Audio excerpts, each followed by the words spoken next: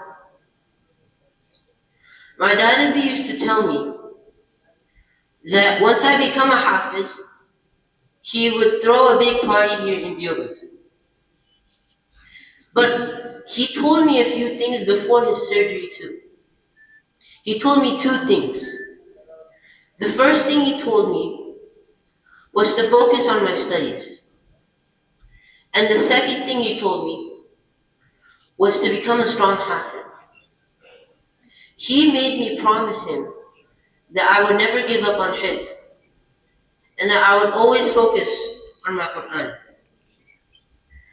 At that time, I was young, and I never realized that I should finish hifz quickly, because I didn't have that much time left with my grandfather.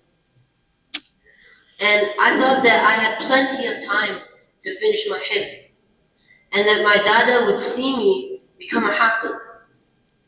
But instead, Allah subhanahu wa ta'ala had a different plan. And at that time, I didn't understand how important my grandfather's work was for the Muslim Ummah. My grandfather's work was noble and respectable. His work was for the sake of Allah subhanahu wa ta'ala, and for only the sake of Allah subhanahu wa ta'ala. It was for the Muslims of the Muslim Ummah, and it was for those who seek knowledge. Now I understand that, and I regret it gratefully. In this book, my dada wrote the sirat of the Prophet Muhammad sallallahu alaihi wasallam. And I think that that's a fitting end for someone who devoted his whole life to follow the Prophet Muhammad ﷺ's sunnah and to implement it into his life. And now his last book is about the Prophet Muhammad ﷺ. This book that my dada wrote, this is his last tribute to the Prophet Muhammad ﷺ and to every Muslim in the Muslim Ummah. But his legacy doesn't end here. His legacy lives on in me and all of you. His legacy lives on in the people he wrote for, the people of the Muslim Ummah, all the Muslims across the world. His legacy is in them. And as long as Iman and Deen are in the Muslim's heart, his legacy is in their heart. And his legacy won't die, as long as Iman won't die within us. Jazakumullah khairan. Assalamu alaikum wa rahmatullahi wa barakatuh. اس موقع پر قبل اس کے کہ میں تاثرات کے اظہار کی کڑی آگے بڑھاؤں، حضرت مولانا ندیم البادی صاحب رحمۃ اللہ علیہ نے احمد کی پیدائش پر کچھ اشعار لکھے تھے. ان میں سے چند اشعار میں آپ کے سامنے پیش کر رہا ہوں. کون آیا ہے کہ روشن ہوئے بام و در دل، کس نے ہولے سے میرے گھر میں قدم رکھا ہے، کس نے دی ہے میرے دروازے دل پر دستک، کس نے آ کر میرے جینے کا بھرم رکھا ہے، کس نے آنکھوں میں جلائے ہیں امیدوں کے چراغ، کس نے آنکھوں میں جلائے ہیں امیدوں کے چراغ، کس نے بخشی ہے میرے دل کو امنگ جینے کی، میرے سوئے ہوئے خوابوں کو جگایا کس نے، کس کی آمد سے ہوئی دور گھٹن سینے کی. یہ حسین پھول جو مہکا ہے میرے گلشن میں، اس کی خوشبو سے مہک اٹھی ہے دل کی دنیا، اس کی مسکان سے پھیلا ہے اجالا ہر سو، وہ جو چہکا تو چہک اٹھی ہے دل کی دنیا. تو میری آنکھوں میں امید کے جگنو بن کر دل کے تاریک سے آنگن میں چھپا بیٹھا تھا. جب بھی اٹھے ہیں میرے ہاتھ تجھے ہی مانگا، اور تو ہم سے بہت دور خفا بیٹھا تھا. تیری دادی نے شب و روز کے ہر لمحے میں اپنے رب سے تیری آمد کی دعائیں کی ہیں، اپنے پرشوق تصور میں سجا کر تجھ کو تیرے معصوم سے پیکر کی بلائیں لی ہیں. یہ لمبی نظم ہے، میں نے یہ چند اشعار آپ کے سامنے پیش کیے. ایسی ہی ایک نظم آپ لوگوں نے پڑھی ہوگی، سوشل میڈیا پہ بہت چلی ہے، جو حضرت مولانا ڈاکٹر یاسر ندیم البادی صاحب کے حفظ کی تکمیل پر حضرت مولانا نے کہی تھی. تو باقاعدہ دیوان آ سکتا تھا اگر اس جانب توجہ دی جاتی. تو میں انتہائی ادب و احترام کے ساتھ علی گڑھ سے تشریف لائے ہمارے موقر مہمان ڈاکٹر عبید اقبال عاصم صاحب سے درخواست کر رہا ہوں. بسم اللہ الرحمن الرحیم. نحمدہ و نصلی علی رسولہ الکریم. اما بعد، قابل صد احترام مولانا سفیان قاسمی صاحب، مولانا ندیم البادی صاحب کے رفقا، میرے یہ سمجھیے کہ احترام میں بہت بڑے اور عمر میں چھوٹے مولانا یاسر ندیم البادی صاحب اور عزیز طلبہ، السلام علیکم ورحمۃ اللہ وبرکاتہ. ذکر رسول اکرم صلی اللہ علیہ وسلم کی اس مجلس میں میری شرکت میرے لیے باعث سعادت ہے، اور پھر اس میں اسی کے ضمن میں اس رفیق خاص کا تذکرہ، یہ میرے لیے اور بھی زیادہ خوشبختی اور خوشگواری کی علامت ہے. مولانا ندیم البادی صاحب رحمۃ اللہ علیہ نے جب یہ سلسلہ شروع کیا انقلاب میں، ہفت روزہ سلسلہ تھا، یہ ان کا جمعہ کو آتا تھا. تو شروع میں نے سوچا تھا کہ شاید 10-5 قسطیں ہوں گی، لیکن جب یہ سلسلہ چلتا رہا تو میں نے ایک دفعہ ان سے کہا، جب میں دیوبند آیا تھا، کہ مولانا اسے آپ کتابی شکل میں لے آئیے. تو انہوں نے کہا کہ ابھی انتظار کیجیے، انشاءاللہ کتابی شکل میں آئے گی.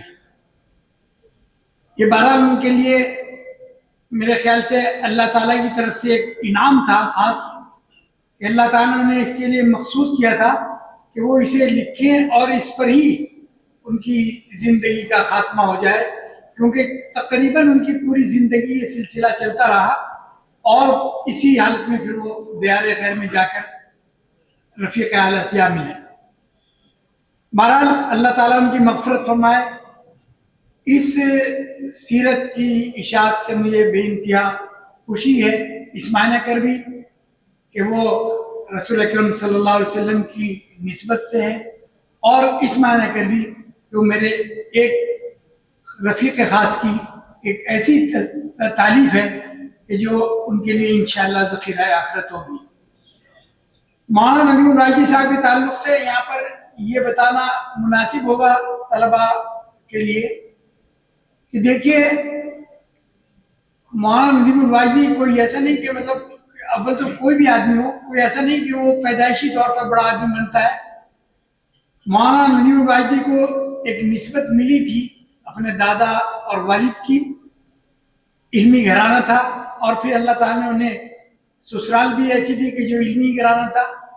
یہ تو ایک ماحول تھا، لیکن ان کی جو اپنی ذاتی محنت تھی اس کا نتیجہ تھا کہ وہ دن رات اپنی تمام کاموں کو اس طریقے سے انجام دیتے تھے کہ اس میں ان کا بالکل ایک دم بہت ہی زیادہ مطلب وقت کا صحیح استعمال۔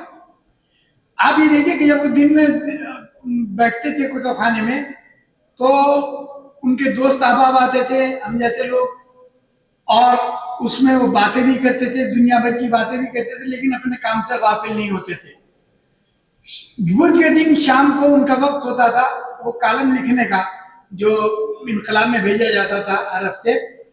تو میں نے کئی دفعہ ان سے کہا تو انہوں نے کہا کہ مغرب بعد میں وہ لکھتا ہوں، اور پھر اس کے بعد اس وقت کس سے بات نہیں کرتے تھے، اندر والے کمرے میں چلے جاتے تھے کتاب کے وہی دارالکتاب کے اندر، اور پھر وہاں بیٹھ کر لکھتے تھے۔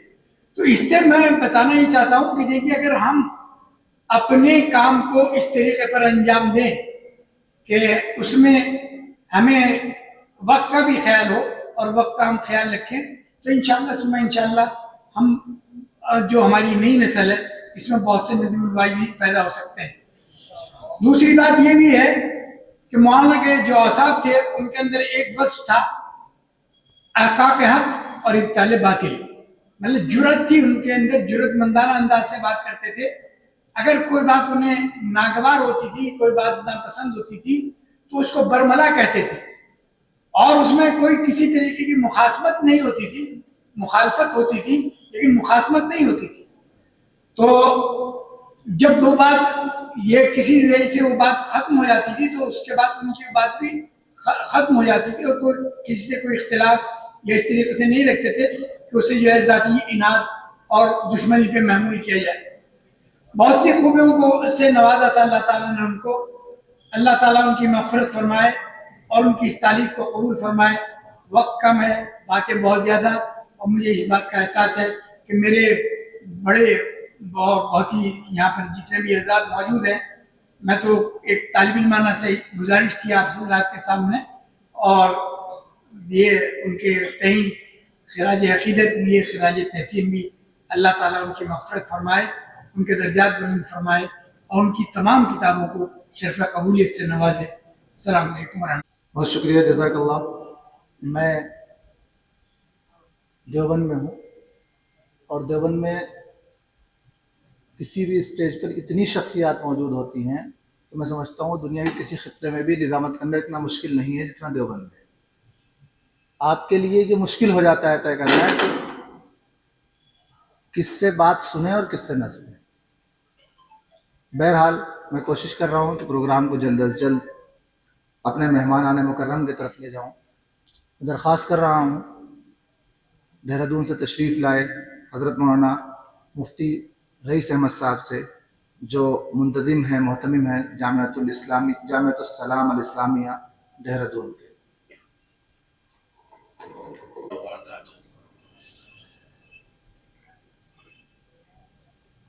معزز اساتذہ کرام، عزیز طلباء،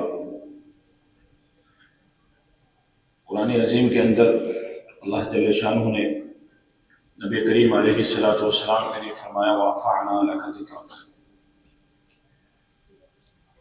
ہم نے آپ کے ذکر کو بلند کیا ہے۔ آپ چونکہ خاتم النبیین ہیں، والمرسلین ہیں، اور آپ نے پوری دنیا میں اس طرح کی راہ اور اس طرح کا چراغ جلایا ہے کہ قیامت تک کے لیے اس کی روشنی کافی ہے۔ حدیث پاک میں آتا ہے من سن فی الاسلام سنۃ حسنہ فلہ اجر مثلہ، جو اسلام کے اندر نبی کریم علیہ کے راہ پر چلتے ہوئے کوئی اچھے کام کی بنیاد ڈالے گا تو اللہ تعالیٰ قیامت تک اس کا اجر اس کو دیں گے. جو اس کو سن کر پڑھ کر دیکھ کر عمل کو اسی طرح کا کوئی عمل کرے گا تو اس کا اجر اس کے مثل کو ملتا رہے گا. حضرت مولانا ندیم الواجدی رحمہ اللہ، میں زمانے طالب علم میں ان کے ساتھ اٹھا بیٹھا ہوں. ایک باپ بیٹے کی طرح کا ہمارا تعلق تھا. چونکہ عزیزم میرے بہت بچپن کے دوست مفتی ڈاکٹر یاسین ندیم الواجدی بہت عزیز ہیں میرے، تو حضرت مولانا سے میرا باپ بیٹے کا تعلق رہا ہے. جو بھی جاتا ہے وہ اپنے پیچھے کچھ نہ کچھ بچوں اور عزیز ساتھیوں اثر چھوڑ جاتا ہے. نبی کریم علیہ السلام سے لے کے آج تک ایک کتاب ہے. حضرت مولانا ندیم الواجدی تو مستقل ایک سمجھ لو خصوصیتوں کا مرکز ہے. میں نے بچپن میں ان کے ساتھ دیکھا تو بہت ہی بااخلاق مہمان نواز تھے. یہ اس لیے بتائی جا رہی ہیں جو حضرت مولانا ندیم الواجدی کے رفقا ہیں، ساتھی ہیں، اور جنہوں نے ان کے ساتھ معاملات اٹھنا بیٹھنا کیا ہے، ان کی خصوصیات بتانے کا مقصد یہ عزیز طلباء کہ کسی بھی بڑے کے جانے کے بعد اس کی زندگی کے اچھے حالات سن کر کے اپنی زندگی میں تبدیلی لائیں. میں بھی آپ کو ویسے تو میں بہت بیٹھا ہوں الحمدللہ ان کے ساتھ، مگر زمانے طالب علم میں میں نے دیکھا کہ کسی کام سے میں گیا اپنے ذاتی کام سے تو وہ ہاتھ پکڑتے کا وقت بھی نہیں ہوتا، اتنے بااخلاق تھے. وہ ساتھ ساتھ گھر لے جاتے تھے اور گھر سے آ رہے تو وہ ساتھ ساتھ کتب خانے لے جاتے تھے اور بہت ہی پیار سے اس بات کو سنتے تھے اور اس کا اطمینان بخش جواب دیتے تھے. یہ ان کی انتہائی اخلاقی بات ہے. یہ نہیں کہ تو طالب علم ہے دیہات سے آیا، مظفر نگر کا ہے، لیکن وہ اس کے باوجود بھی کہ میری زبان سخت تھی، میری زبان دیہاتی تھی، اس سب کے باوجود مجھ پر وہ بے پناہ محبت کرتے تھے. یہ ان کی میں نے قریب سے بڑائی دیکھی.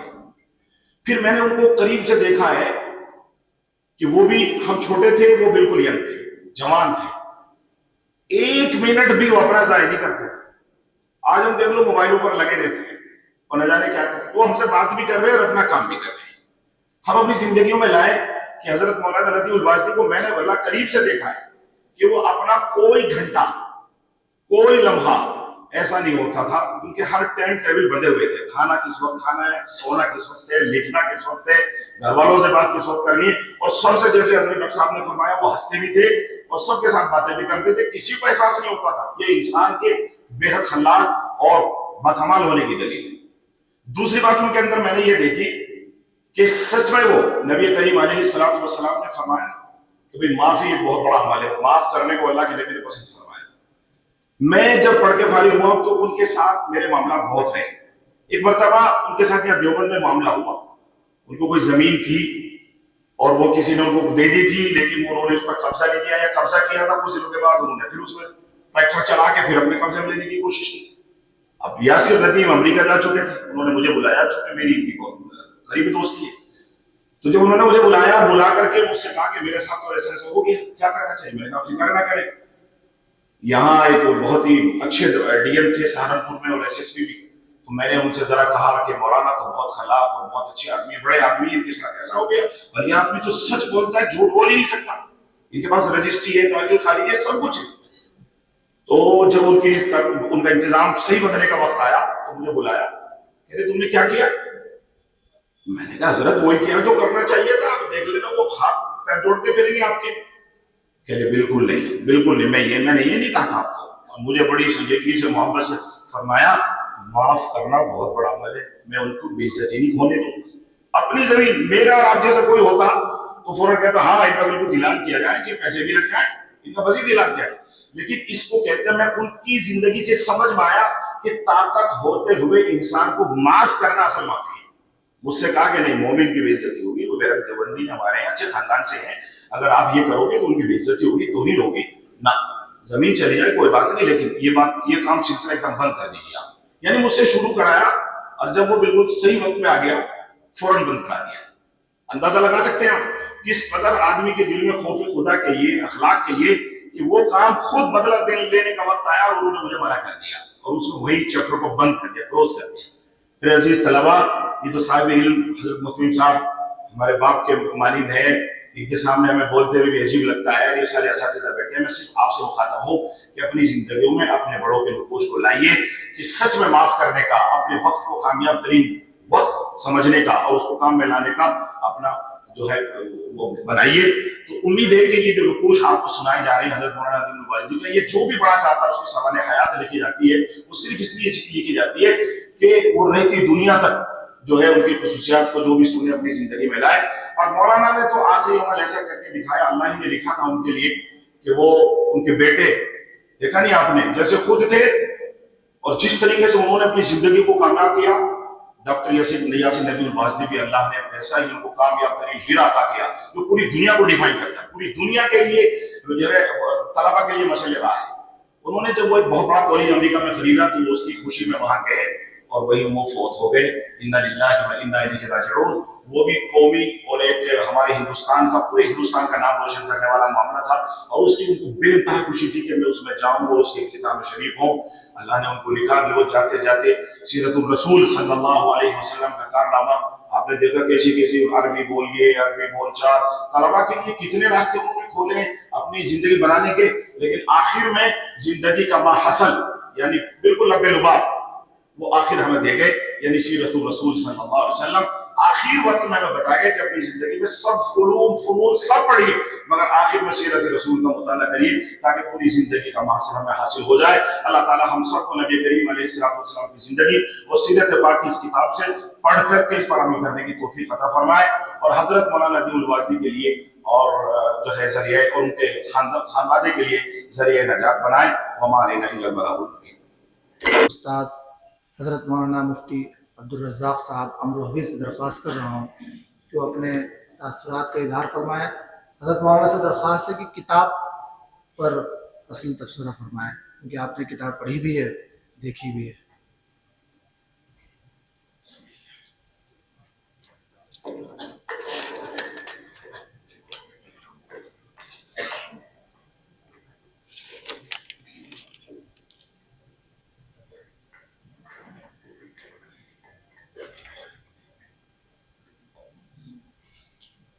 نحمده ونصلي على رسوله الكريم اما بعد. قابل صد احترام صدر اجلاس، حضرات علماء کرام، اصحاب علم و قلم، بالخصوص حضرت مولانا ندیم الواجدی علیہ الرحمہ کے خانوادہ مکرم، ان کے فرزند ارجمند، رفیق محترم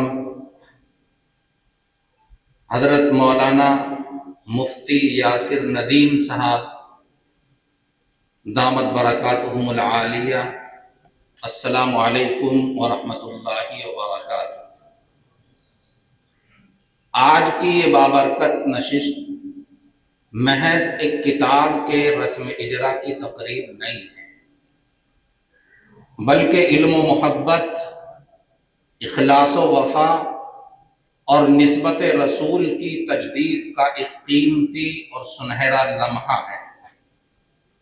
یہ وہ گھڑی ہے جس میں ہم ایک ایسے صاحب علم و قلم کو یاد کر رہے ہیں جنہوں نے اپنی آخری عمر میں عشق رسول میں ڈوب کر سیرت رسول نامی جیسی گرا قدر تصنیف امت کے سپرد فرمائی ہے. حضرت مولانا ندیم الواجدی علیہ الرحمہ محض ایک مصنف نہ تھے، وہ علم کے امین، نسبت اکابر کے سچے وارث تھے. مکتبہ دارالکتاب دیوبند سے ان کی وابستگی محض انتظامی نہیں تھی، بلکہ ایک فکری اور تہذیبی تھی. کتاب ان کے نزدیک تجارت نہیں بلکہ امانت کی حیثیت رکھتی تھی. جب ہم ان کی تحریروں کو پڑھتے ہیں تو ان کی تحریروں میں جو وقار، شائستگی، متانت اور سنجیدگی نظر آتی ہے، وہ در حقیقت ان کی اسی فکری تربیت کا ایک ثمرہ ہے۔ یہ کتاب جس کا آج رسم اجرا ہوا ہے، جناب رسول اللہ صلی اللہ علیہ وسلم کی سیرت طیبہ کو ایک جامع دائرے میں سمیٹتی ہے۔ اس کتاب میں جناب رسول اللہ صلی اللہ علیہ وسلم کی مبارک پیدائش سے پہلے کے احوال سے لے کر وصال اقدس کے بعد تک کے اثرات سب کچھ اس کتاب کے اندر موجود ہے۔ اور اس کتاب کی ایک نمایاں خوبی یہ ہے کہ یہ محض واقعات کی ترتیب نہیں ہے، بلکہ یہ معنی کی تشکیل ہے۔ مولانا مرحوم نے سیرت کو تاریخ کے خانوں میں قید نہیں کیا، بلکہ اسے حیات انسانی کی رہنمائی بنا کر پیش کرنے کی ایک کامیاب کوشش کی ہے۔ اس کتاب میں نسبت نبوی صلی اللہ علیہ وسلم کا تذکرہ احترام اور تحقیق کے ساتھ ہے۔ ایام طفولت میں حکمت الہی کے جلوے، بعثت کے مراحل میں دعوت، صبر، حکمت، مکی اور مدنی ادوار میں قیادت، شجاعت اور رحمت، اور ما بعد الوفات میں سیرت کے تسلسل اور امت پر اس کے اثرات، سب کچھ اس کتاب میں اس طرح بیان کیا ہے مولانا مرحوم نے کہ قاری محض پڑھتا نہیں ہے بلکہ جیتا ہے۔ مجھے یہ کتاب کل صبح رفیق محترم کے ذریعے موصول ہوئی، اور جس وقت مجھے یہ کتاب مولانا محمود الرحمان صاحب نے پہنچائی، میں اپنی لائبریری میں کسی کام میں مشغول تھا، لیکن اسی وقت سے میں نے اپنے وہ تمام کام موقوف کیے اور کئی گھنٹے لگاتار، اور پھر رات کو وقت ملا تو رات کو، اور آج صبح کے وقت میں نے اس کتاب کو گہرائی کے ساتھ شروع کے مقدمات کو جو تقریباً 140 صفحات پر مشتمل ہے اس کو تو بالاستیاق پڑھا، اور اس کے علاوہ مختلف مقامات سے میں نے اس کتاب کو دیکھا ہے، پڑھا ہے، اور میں اب پورے وثوق کے ساتھ یہ کہہ سکتا ہوں کہ یہ تصنیف ادبی حسن اور تحقیق کا ایک نادر امتزاج ہے۔ یعنی مجھے جس چیز نے متاثر کیا اس کتاب میں، وہ اس کتاب کا جہاں ادبی اسلوب ہے، وہیں پر انہوں نے جب کہیں سے کوئی بات نقل کی ہے تو اس کو حوالے کے ساتھ نقل کرنے کی بھرپور کوشش کی ہے۔ تحقیق کے ساتھ سیرت رسول کو پیش کر دینا یہ مصنف کتاب کے گہرائی اور گیرائی اور وسیع المطالعہ ہونے کی ایک واضح دلیل ہوا کرتی ہے۔ سیرت نگاری میں سب سے بڑا امتحان یہی تو ہوتا ہے کہ روایت اور تحقیق کے درمیان توازن قائم رکھا جائے۔ چونکہ جو سیرت نگار ہوتا ہے وہ ایک طرف تو عشق و محبت کے جذبات میں ڈوبا ہوا ہوتا ہے، اور اس کے اوپر ایک افسانہ نگار کے جذبات غالب آ جاتے ہیں، لیکن جس کی نظر گہری ہوتی ہے، علم میں گیرائی ہوتی ہے، گہرائی ہوتی ہے، تو وہ روایت اور تحقیق میں توازن باقی رکھتا ہے۔ مولانا کو ہم نے اسی طرح دیکھا۔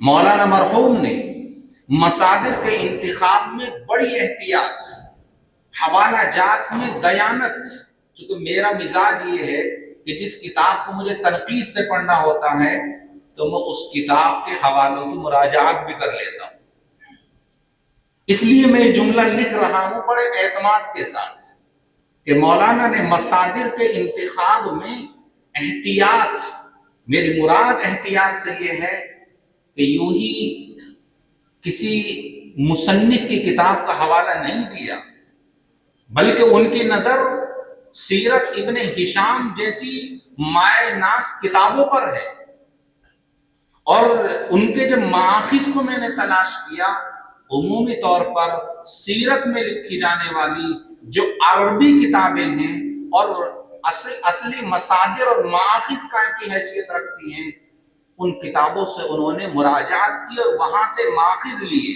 اس لیے میں جملہ لکھ رہا ہوں کہ مولانا مرحوم نے مصادر کے انتخاب میں احتیاط اور حوالہ جات میں دیانت، جہاں سے کوئی بات نقل کی ہے تو لکھ کی ہے، حوالہ دیا ہے، اور نتائج کے اخذ میں اعتدال کو بھی ملحوظ رکھا ہے۔ کسی بات سے کیا نتیجہ اخذ کر رہے ہیں، انہوں نے متقدمین کی سیرت کی کتابوں پر تبصرہ بھی کیا ہے اور اس میں بھی بڑا اعتدال ملحوظ رکھا ہے۔ اگر ایک جملے میں اس کتاب کی روح کو بیان کیا جائے تو میں یہ کہہ سکتا ہوں کہ یہ کتاب محبت رسول سے لکھی گئی ہے اور محبت رسول ہی کی طرف بلاتی بھی ہے۔ میرے لیے آج کی یہ تقریب اس اعتبار سے خاص ہے کہ مصنف مرحوم سے میرا ذاتی تعلق بھی تھا۔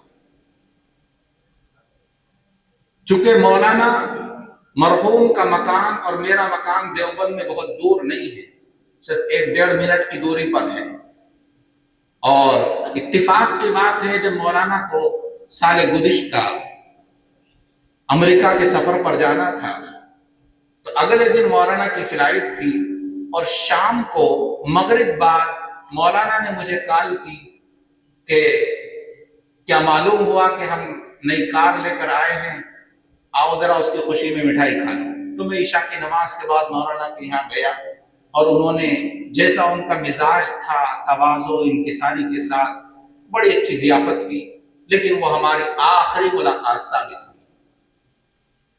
بہرحال میرے لیے آج کی یہ تقریب اس اعتبار سے خاص ہے کہ مصنف مرحوم سے میرا ذاتی تعلق تھا، میں نے انہیں قریب سے دیکھا، ان کی فکر کو سمجھا، وہ جس طرح تحریر میں سنجیدہ تھے اسی طرح مجلس میں بھی متواضع تھے۔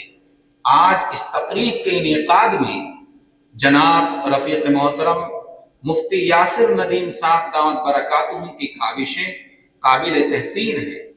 والد محترم کی علمی وراثت کو سنبھالنا، ان کی اشاعت اور ترویج کا اہتمام کرنا اور اس نسبت کو زندہ رکھنا یہ آسان کام نہیں، مگر الحمدللہ ہمیں امید ہی نہیں یقین ہے کہ یہ چراغ روشن رہے گا۔ آخر میں اللہ رب العزت سے دعا کرتا ہوں کہ اللہ رب العزت والجلال حضرت مولانا ندیم الواجدی علیہ الرحمہ کی اس کاوش کو قبول فرمائے، ان کے درجات کو بلند فرمائے، اور ساتھ ہی یہ بھی دعا کرتا ہوں کہ اللہ رب العزت والجلال ڈاکٹر مفتی یاسر ندیم دامت برکاتہم کو اس علمی مشن میں استقامت عطا فرمائے جس کا انہوں نے بیڑا ایک ایسے ملک میں اٹھایا ہے کہ جہاں تک ہر ایک کی رسائی اور پہنچ بڑی مشکل ہوتی ہے، اور سیرت رسول کو اللہ رب العزت قبولیت عامہ عطا فرمائے۔ وما علینا الا البلاغ۔ میرا دل چاہتا ہے کہ ایک واقعہ سناؤں تاکہ آپ مولانا ندیم الواجدی صاحب کے حوالے سے کچھ جان لیں اور تھوڑا سا نشاط آئے مجلس میں، کیونکہ واقعہ تھوڑا ویسا ہے جس میں طلبہ کو مزہ آئے گا۔ مولانا ندیم الواجدی صاحب کا پرانا مکان جن لوگوں نے دیکھا ہو، اب جو مارکیٹ بن گئی ہے مولانا بدر الدین اجمل صاحب کے مکان کے برابر، جہاں پہ ہوٹل کھلا ہے ترکش دسترخوان، وہاں پہ تھا، اور وہاں سے مولانا اپنے مکتبے پیدل جایا کرتے تھے۔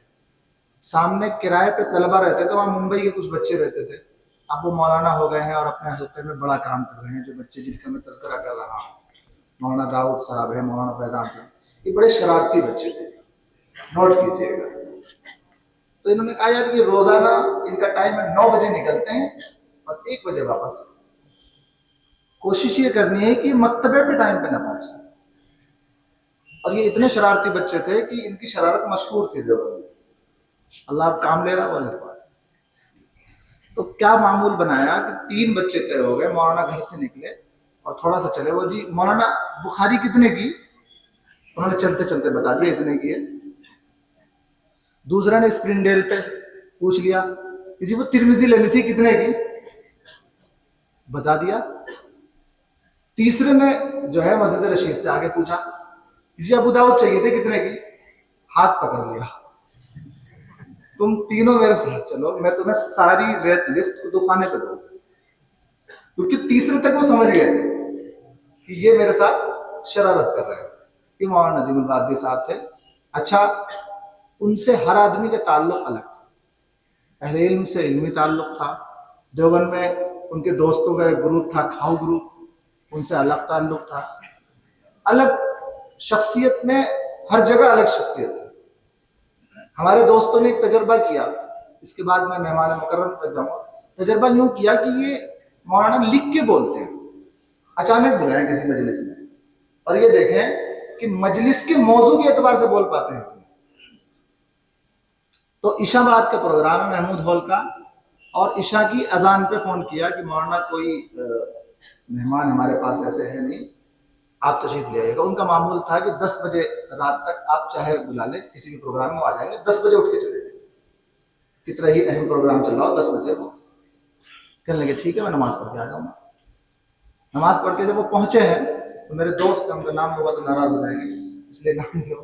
انہوں نے وہاں آنے کے بعد بتایا کہ جی اس موضوع پہ بولنا ہے آپ کو, باقی لوگ تو تاثرات پیش کریں گے, آپ کو موضوع پہ بولنا ہے, اور آپ یقین جانیے کہ اس موضوع پہ اس سے بہتر نہیں بولا جا سکتا. یہ حضرت مولانا ندیم البادی صاحب تھے. میں اس کے بعد درخواست کر رہا ہوں آج کے مہمان خصوصی حضرت مولانا عتیق احمد بستوی صاحب دامت برکاتہ, سیکریٹری قضا کمیٹی آل انڈیا مسلم پرسنل لا بورڈ, وہ استاد دارالعلوم ندوۃ العلماء لکھنؤ سے, کہ وہ اپنے واقعی تاثرات سے ہمارے ہم سامعین کو محفوظ فرمائیں. لقد كان لكم في رسول الله أسوة حسنة. صدر اجلاس حضرت مولانا سفیان صاحب محترم دارالعلوم وقف, اور عزیز گرامی مولانا ڈاکٹر یاسر ندیم البادی صاحب, جناب مولانا عبدالرزاق صاحب استاد دارالعلوم دیوبند, اور تمام شرکاء اور خاص طور سے طلباء. یہ عجیب مرحلہ ہے, عجیب وقت ہے, اور عجیب موضوع پہ مجھ کو بولنے کا موقع مل رہا ہے. ندیم البادی صاحب مرحوم رحمۃ اللہ علیہ میرے گہرے دوستوں میں سے تھے. مجھ سے 1 سال سینئر تھے دارالعلوم دیوبند میں, لیکن تعلق ایسا تھا جو اس زمانے میں تو خاص طور سے دورے کے سال سے پہلے قبلے سے, اور دورے کا سال پھر افتاح کا سال, 3 سال بہت ان کے ساتھ ربط رہا, اور تبادلہ خیال چیزیں ہوتی رہیں.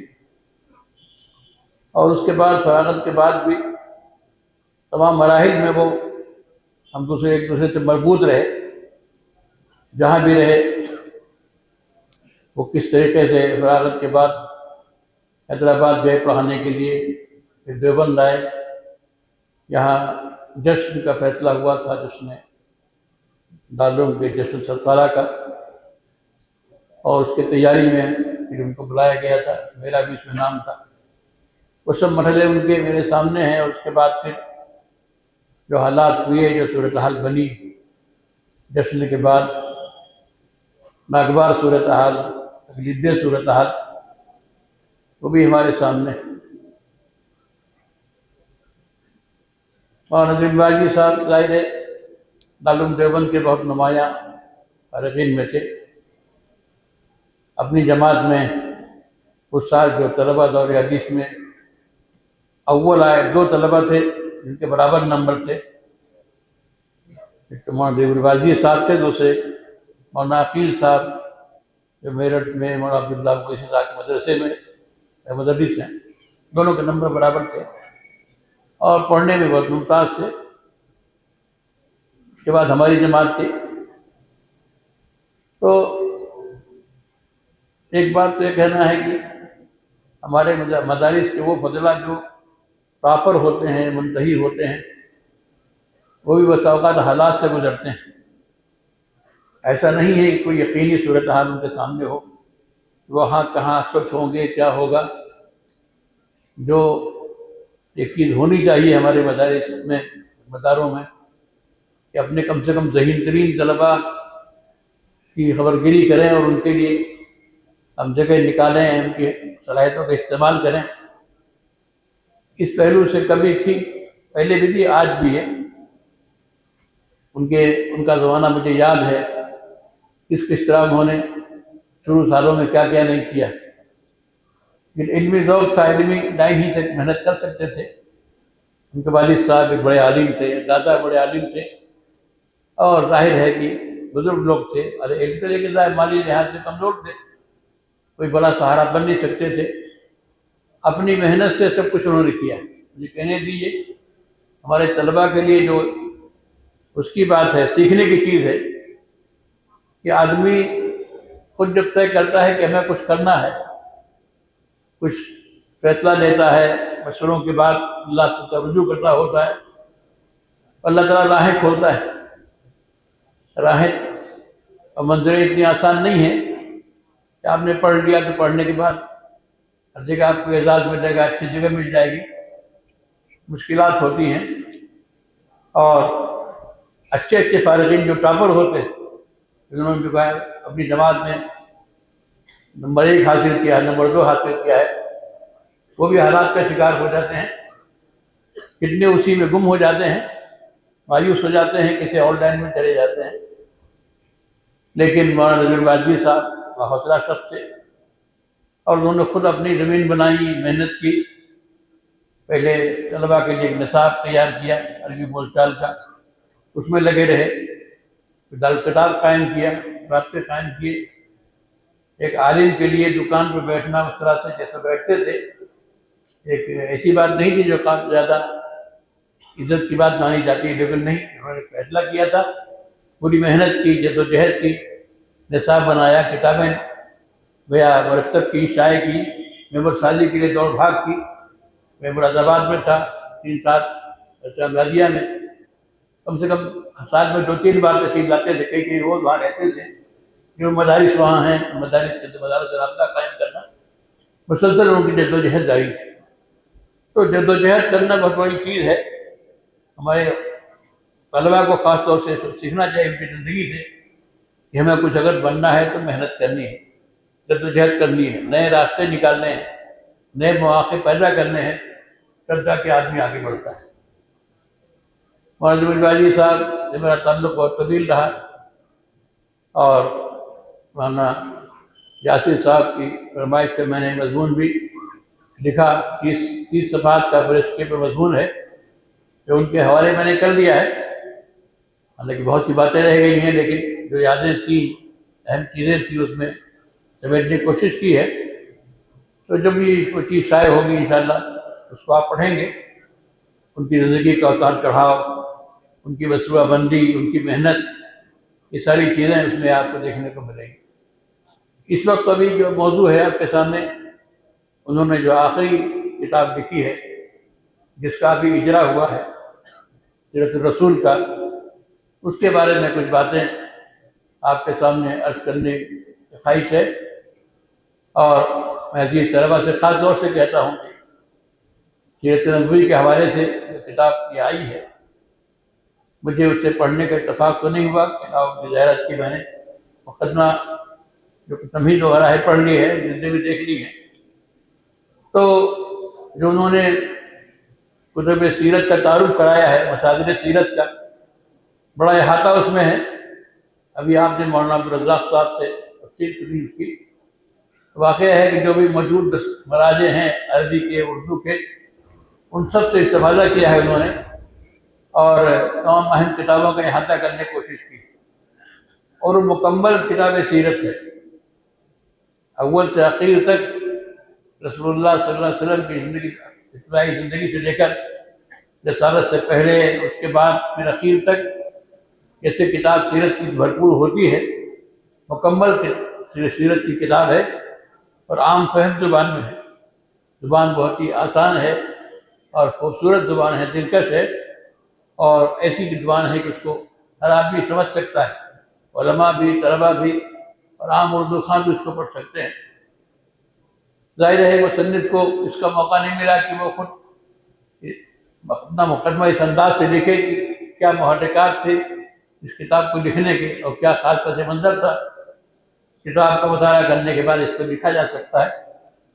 میں سمجھتا ہوں ابھی یہ سال جو کتاب کی آئے گی اس میں ایک تفصیلی مقدمہ کتاب کی روشنی میں اس کتاب کے خصوصیات و امتیازات پر ہونا چاہیے. دوسری بات یہ ہے کہ مولانا ڈاکٹر یاسر صاحب نے جو بات لکھی ہے شروع میں کہ ان کا خیال تھا کہ سیرت نبوی پر جو اعتراضات ہیں، جو سوالات و اعتراضات کیے جاتے ہیں، ان کا جواب بھی لکھیں. وہ یہ بہت اہم چیز تھی، یہ کام بہت ضروری ہے، اور مولانا یاسر میاں نے ارادہ کیا ہے کہ انشاءاللہ اس موضوع پر لکھیں گے، وہ بھرپور لکھیں گے. اس پر لکھ سکتے ہیں وہ، جو ان کا موضوع کام کا ہے اس کے دائرے میں چیز آتی ہے.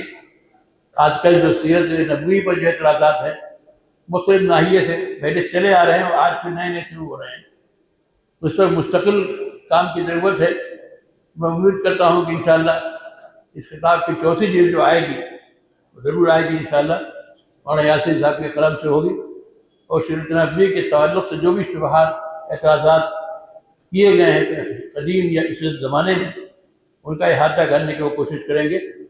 یہ کتاب ظاہر غیر معمولی کام ان کا ہے. علامہ شبلی نعمانی کا وہ شعر ابھی آپ کے سامنے آ گیا کہ عجم کی مدح کی عباسیوں کی داستان لکھی، مجھے چندے مقیم آستانے غیر ہونا تھا، مگر اب لکھ رہا ہوں سیرت پیغمبر خاتم، خدا کا شکر ہے یوں خاتمہ بالخیر ہونا تھا. علامہ شبلی بھی اپنے کام کو پورا نہیں کرتے گئے تھے، اس کے لحاظ سے یہ کام تو مکمل ہے تقریباً، لیکن اللہ نے ان کے ایسا شاگرد دیا اسلام النبی جنہوں نے اس کام کا مکمل کیا. لیکن میں یہاں اس شعر سے فرق اتنا ہے کہ جو اس مقدمے میں ذکر کیا گیا ہے کہ ان کا آغاز بھی سیرت سے ہوا ہے اور اختتام بھی سیرت سے ہوا. اور نبی الواجدی کا پہلا مضمون سیرت پر جو نقوش کے سیرت نمبر میں شائع ہوا، بڑی بات تھی. اس وقت پڑھ رہے تھے وہ دورے کے سال میں تھے یا پہلے میں تھے، اس سال ان کا نمبر اور مضمون تفصیلی سیرت کے اوپر نقوش پاکستان کا سیرت نمبر اس میں شائع ہوا ہے جلد اول میں.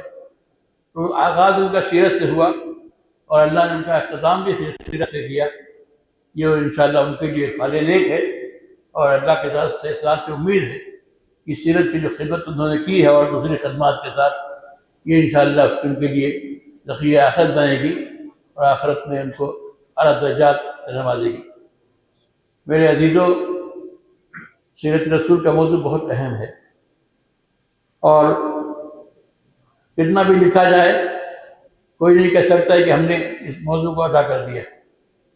ہر زمانے کے حالات ہوں گے، تقاضے ہوں گے، ضروریات ہوں گی، اس کے اعتبار سے سیرت نگاری کرنی پڑے گی. امت جتنے بھی کتابیں لکھے سیرت پر، جس ناحیے سے بھی لکھے، رسول اللہ صلی اللہ علیہ وسلم کی سیرت نگاری کا جو حق ہے وہ ادا نہیں ہو سکتا. اس لیے قیامت تک یہ موضوع زندہ رہے گا، تازہ رہے گا. جب تک کہ یہ دنیا قائم ہے، دین اسلام قائم ہے، اس طرح قرآن کریم زندہ رہے گی، احادیث نبویہ زندہ رہیں گی، اسلامی شریعت زندہ رہے گی، ایسی سیرت نبوی کی خدمت بھی زندہ رہے گی انشاءاللہ. اور مولانا نجم الباجی صاحب کے بارے میں عرض کر دوں کہ اچھے شاعر بھی تھے، نثر نگار سے ہی ان کی شاعری بڑی ممتاز ہے. اور ابھی چند اشعار جو آپ کو سنائے گئے اسی رنگ میں اس سے بہتر انداز میں ان کے غزلیں ہیں، ان کے اشعار بہت سارے ہیں. مجھے کوئی اس میں وہ نہیں ہے کہ ان کا مجموعہ کلام جو مرتب ہونا چاہیے، ضرور مرتب ہونا چاہیے. ہمارے بزرگوں میں، ہمارے علماء میں جہاں نثر نگاری رہی ہے وہاں شاعری بھی رہی ہے، سنجیدہ شاعری، بامقصد شاعری، ادب کا ایک اہم حصہ ہے شاعری بھی. تو یہ شاعری بھی ایک بہت کرامت چیز ہے. مولانا تقی عثمانی صاحب کے اشعار پڑھیے، آپ زندہ ہے، خود پڑھتے ہیں تو آتا ہے، بڑے درد والے اشعار ہیں، بڑے فنی اشعار ہیں. تو جہاں تک میں جانتا ہوں مولانا جنید واجدی صاحب کے جو لکھنے کا مسئلہ تھا، شروع میں ادبی مضامین بہت لکھے ہوئے، ادبی رسائل میں کافی مضامین بھیجتے تھے وہ پڑھنے کے زمانے میں، اور وہ مضامین بھی اچھے خاصے ہوں گے، ان کو بھی جمع کرنے کی ضرورت ہے. ان کی زندگی میں جہاں شرعی مضامین کا حصہ بہت بڑا ہے، اس میں اسی طرح سے ان کے ادبی مضامین بھی کافی ہیں، ان کو جمع کرنے کی ضرورت ہے. یہ کام بھی ان کی ذات کے تعلق سے ہونا چاہیے، اور میں سمجھتا ہوں کہ ان چیزوں کا اگر جمع کیا جائے گا، مرتب کیا جائے گا، تو ہماری نئی نسل کے لیے بہت کچھ اس میں سیکھنے کا ہے. میرے عزیزوں، یہ ادارہ ہے دارالعلوم وقف جہاں بیٹھے ہوئے ہیں، جو دنیا میں واقعات پیش آتے ہیں اللہ کا فیصلہ ہوتا ہے، اور اللہ کی طرف سے کوئی اس میں خیر مقدر ہوتا ہے. حضرت مولانا قاری عبداللہ سلیم صاحب دعوت برکاتہم، مولانا یاسر صاحب کے نانا دارالعلوم دیوبند میں استاد تھے، ہمارے پڑھنے کے زمانے میں حیرت کے استاد تھے، بہت مشہور تھے. لیکن حالات جب یہاں پیدا ہوئے تو ان کا کچھ آنا جانا امریکہ میں تھا، شکاگو میں قرآن پڑھانے کے لیے رمضان جاتے تھے. وہاں کے لوگوں نے اصرار کیا تو انہوں نے وہاں قیام کر لیا. ان کے ذریعے اللہ نے امریکہ میں ایک ایسا دارالعلوم قائم کرایا جو کہ ام المدارس ہے، وہاں سب سے بڑا دارالعلوم، سب سے بڑا ادارہ دینی علوم کے رویج کا، تعلیم کا، وہ انہوں نے قائم فرمایا. اور الحمدللہ آج بھی ہے، اور اس کے فضلاء وہ امریکہ میں اور امریکہ کے باہر بھی دینی خدمات انجام دے رہے ہیں. تو ہو سکتا ہے اگر وہ حالات نہ پیدا ہوتے، یہ جو بڑا کام ایک دین کے ساتھ کا امریکہ میں چل رہا ہے اس حد تک نہ ہو پاتا. اللہ کے فیصلے ہوتے ہیں. دارالعلوم وقف ہی میں ایک سیمینار تھا علامہ کشمیری رحمۃ اللہ علیہ پر، میں نے بات عرض کی تھی کہ اختلاف ہوا، اس پر اختلاف کا خیر بھی ظاہر ہوا. علامہ کشمیری اگر یہی رہتے دیوبند میں، دابھیٹ نہ جاتے، ان کی علمی زندگی پہ اتنا کام شاید نہ ہوتا. ایک استاد کی حیثیت سے ٹھیک ہے، نام ہوتا ہے کہ ہاں بڑے محدث نے بنا ہے، لیکن علمی کاموں سے آدمی زندہ رہتا ہے. وہاں جانے کے بعد ادارہ قائم ہوا، تصنیف ہوئی، وہاں کے لوگوں نے اہتمام کیا، ان کی چیزوں کو مرتب کروایا، شائع کروایا. تو اور بڑا ادارہ وہ اچھا تھا کہ وہ جامعہ بن گیا، وہاں کا ام المدارس بن گیا گجرات کا. تو اللہ کی طرف سے چیزیں ہوتی ہیں، اس میں خیر بھی مقدر ہوتا ہے، چیزیں شر کی لگتی ہیں اس کے اندر بھی خیر مقدر ہوتا ہے. تو یہ امریکہ تک خیر جو پہنچ رہا ہے، اور مولانا ڈاکٹر یاسر ندیم صاحب ماشاء اللہ اللہ ان سے کام لے رہا ہے.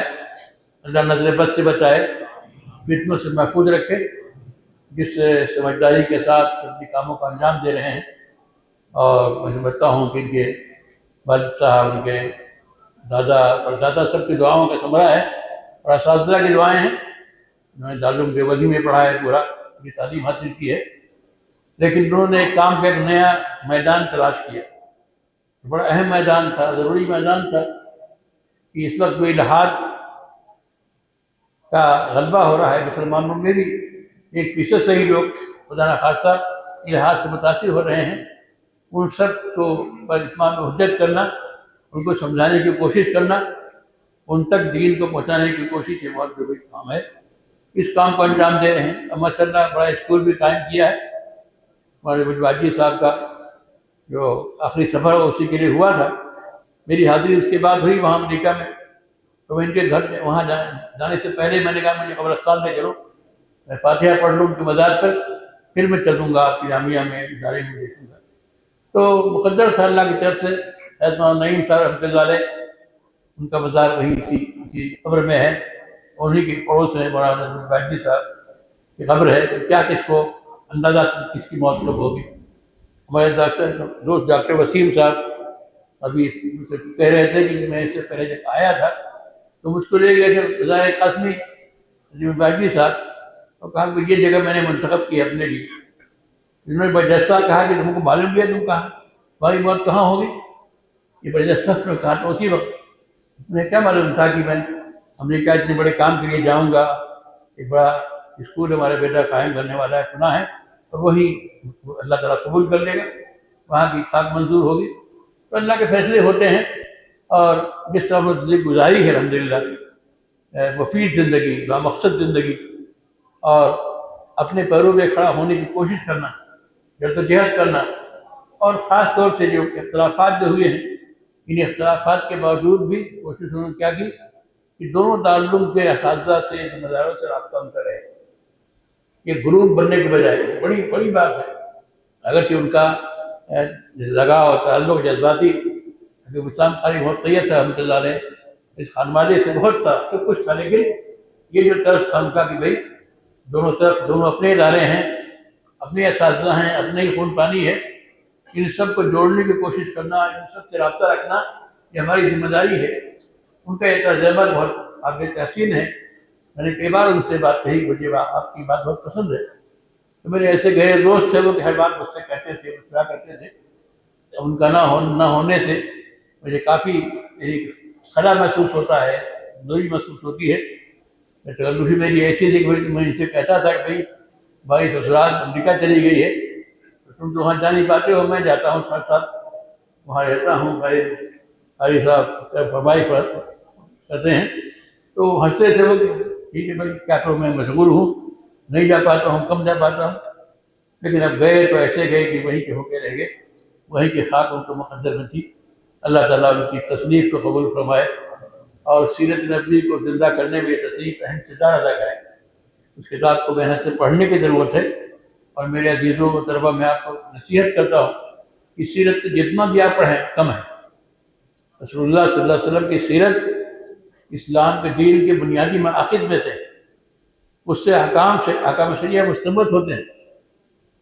یہ جو مشہور کتاب ہے ابن ہشام کی سیرت پر، اس کی ایک شرح لکھی ہے علامہ سہیلی نے الرد العنف کے نام سے، الرد العنف کے نام سے شرح اس کی ہے۔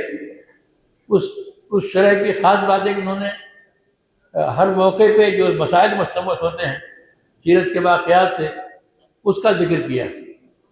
اور زاد المعاد ابن قیم کی مشہور ہے، اس میں تو اجتماعات حکام ہے ہی ہے، لیکن الرد العنف اور خاص لحاظ سے خاص بات جو ممتاز ہے۔ تو سیرت نبوی کا موضوع گویا مسائل کے استخراج کے لیے شخصی طور پر، اور رسول اللہ صلی اللہ علیہ وسلم کا اسوہ جاننے کے لیے، اللہ تعالیٰ نے رسول اللہ کی زندگی میں بہترین اسوہ رکھا ہے، تو آپ کی زندگی کا ہر مرحلہ، ہر واقعہ ہمارے لیے گویا روشنی کا کام دیتا ہے، ہدایت کا کام دیتا ہے۔ تو گہرائی کے ساتھ ان چیزوں کو پڑھنا ہماری ذمہ داری ہے۔ میں شکر گزار ہوں مولانا ڈاکٹر یسیر صاحب کا، اور حضرت مولانا سفیان صاحب تشریف فرما ہے، ان کی موجودگی میں بھی بعد میں کر گیا جو مناسب نہیں تھی۔ میں شکر گزار ہوں کہ آپ حضرات نے یہ موقع نصیب فرمایا ہے، اور جب مجھے مولانا یاسین صاحب نے فرمایا کہ بھئی اس کا اجرا ہونا ہے، آپ کو آنا ہے، تو میرے لیے معذرت کا کوئی راستہ نہیں تھا کہ لیکن موسم بھی سخت تھا اور مشاغل بھی ہوتے ہیں، لیکن تعلق جس طرح کا میرا رہا ہے اس کے بعد میں بھی گنجائش جیسی کی معذرت کروں۔ اللہ تعالیٰ ہماری حاضری کو یہاں آنے کا قبول فرمائے، اور مولانا نور الباقی کی درجات کو بلند فرمائے۔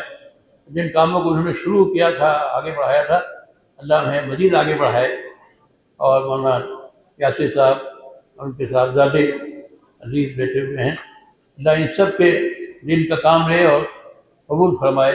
ان کلمات کے ساتھ میں آپ سے دعا کرتا ہوں۔ السلام علیکم ورحمۃ اللہ۔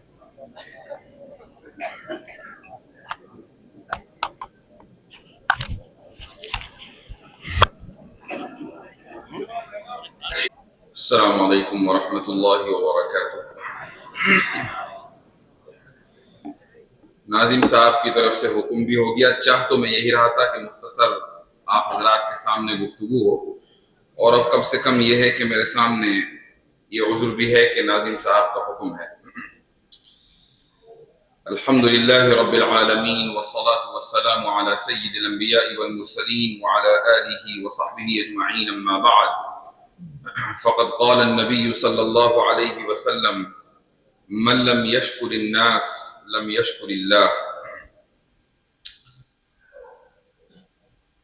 اس مختصر سی گفتگو کے بعد انشاءاللہ آج کی اس اجلاس کے صدر محترم اور اس ادارے کے محترم حضرت مولانا سفیان قاسمی صاحب کا خطاب ہوگا۔ تو میں صرف چند باتیں حضرت والد صاحب کے دوستوں، ان کے احباب، ان کے رشتہ دار اور آپ تمام طلبہ کی موجودگی میں کہنا چاہوں گا۔ یہ جو تقریب اجرا آج منعقد ہو رہی ہے، یہ میرے لیے اظہار تشکر کا بھی موقع ہے اور اظہار تأسف کا بھی۔ تشکر تو اس لیے ہے کہ والد صاحب کی آخری کتاب سیرت کے موضوع پر آج بالآخر منظر عام پر آ گئی ہے، اور تأسف اس لیے ہے کہ ظاہر ہے کہ یہ کتاب ان کی عدم موجودگی میں آئی ہے۔ یہ حقیقت ہے، اور میں نے اس کا ذکر پیش لفظ میں بھی کیا ہے، کہ والد صاحب کو جو بر صغیر میں ریکگنیشن یا اعتراف ملا ہے لوگوں کی طرف سے، علماء کے حلقے کی طرف سے، وہ سیرت رسول پر کام کر کے ملا ہے۔ 1974 میں انہوں نے نقوش کے سیرت نمبر کے لیے ایک مقالہ لکھا تھا۔ اس وقت وہ دارالعلوم دیوبند کے طالب علم تھے۔ سیرت کا یہ نقوش کا سیرت نمبر یہ کئی جلدوں میں ہے، غالباً 12-15 جلدوں میں یہ نمبر آتا ہے، اور سیرت کے اوپر عظیم الشان انسائکلوپیڈیا ہے۔ لیکن ذرا تصور کیجئے کہ ایک طالب علم کہ جو ابھی دارالعلوم دیوبند سے اس نے اپنی تعلیم مکمل نہیں کی، اس کا مضمون دارالعلوم دیوبند کے محتمم حضرت مولانا قاری طیب صاحب رحمۃ اللہ علیہ کے مضمون کے مان بعد پہلی جلد میں شائع ہو، اور اس جلد کا پہلا مضمون مفکر اسلام حضرت مولانا سید ابو الحسن علی ندوی رحمۃ اللہ علیہ کا ہو، تو گویا کہ اس انسائکلوپیڈیا کا تیسرا مضمون والد گرامی قدر حضرت مولانا ندیم الواجدی رحمہ اللہ کا تھا، اور یہ ان کا مضمون دور طالب علمی کا تھا۔ اور یہ بھی عجیب اتفاق ہے کہ وہ پورا کا پورا مضمون سیرت الرسول نامی کتاب کے مقدمے کا ایک حصہ ہے۔ تو گویا کہ ان کی جو بر صغیر یا عالمی پیمانے پر جو تحریری کام ہے، اس کا آغاز بھی سیرت کی خدمت سے ہوا ہے، اور پھر ان کی زندگی کا جو اختتام ہوا، جس کام سے ان کا اختتام ہوا، وہ کام بھی سیرت کے اوپر ہے، اور 3 جلدوں میں الحمدللہ آ چکا ہے۔ 2014 کی بات ہے، ان کی ایک کتاب منظر عام پر آنے والی تھی، اور اسی وقت میری ایک کتاب بھی آئی، تاریخ تجدید دین۔ تو میں نے والد صاحب سے عرض کیا کہ جب تقریب اجرا ہو تو آپ کی کتاب بھی آ جائے، اور وہ اس لیے کہ ظاہر ہے کہ باپ کے لیے جو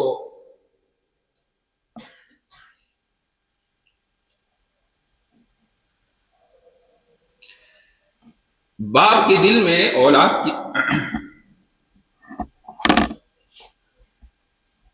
کے لیے جو جذبات ہوتے ہیں وہ صرف باپ سمجھ سکتا ہے۔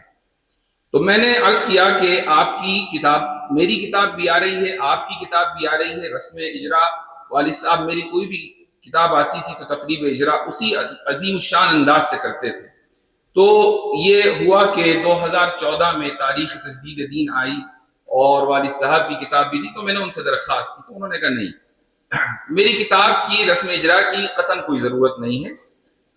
میرے نانا حضرت مولانا قاری عبداللہ سلیم صاحب حفیظ اللہ کچھ دن پہلے یہ فرمانے لگے کہ وہ بھی اس موقع پر یہاں دیوبند میں موجود تھے، اور انہوں نے والد صاحب سے کہا کہ بھئی آپ کی کتاب بھی اس موقع پر آ جاتی، تو انہوں نے کہا کہ نہیں، میری کتاب اگر آ جاتی تو یاسر کی کتاب پیچھے رہ جاتی۔ یہ وہ جذبات ہیں جو ایک باپ کے اپنی اولاد کے لیے ہوتے ہیں، اور ہر باپ اس کو محسوس کرتا ہے۔ لیکن یہ وہ میدان تھا کہ ایک ہی وقت میں باپ کی کتاب بھی آ رہی ہے اور بیٹے کی بھی کتاب آ رہی ہے، اور باپ نے اپنی کتاب کو پیچھے کر دیا، اور مجھے اس کا علم نہیں تھا۔ تو اس لیے میں کہہ رہا ہوں کہ یہ موقع میرے لیے اظہار تأسف کا ہے۔ جب میری آخری گفتگو حضرت والد صاحب رحمہ اللہ سے ہوئی، وہ اسپتال کے بیڈ پر تھے، اور اگلے دن ان کو سرجری کے لیے جانا تھا۔ میرے ذہن میں یہ بات تھی کسی گوشے میں کہ پتہ نہیں والد صاحب کی زندگی کتنی ہے، انہوں نے اس کتاب کا نام دانائے سبل فخر رسول رکھا تھا. ذرا کتاب کی پہلی جلد بھی دے دیجیے گا. دانائے سبل فخر رسول رکھا تھا. تو میں نے عرض کیا حضرت والد صاحب سے کہ آپ اس کتاب کا نام بدل کر سیرت الرسول یا کچھ اس طرح کا نام کیوں نہیں رکھ دیتے؟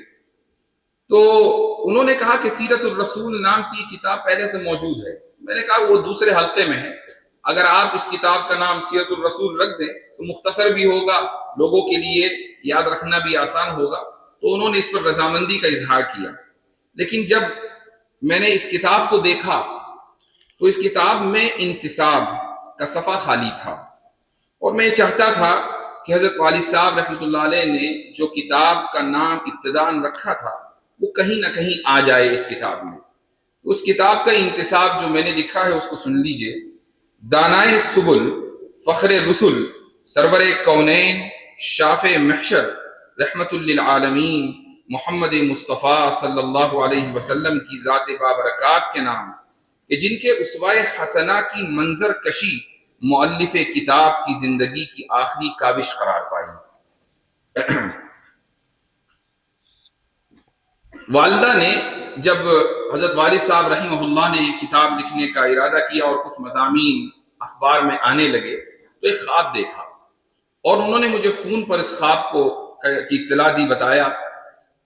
انہوں نے دیکھا کہ والد صاحب رحمہ اللہ لیٹے ہوئے ہیں اور دائیں کروٹ پر لیٹے ہوئے ہیں.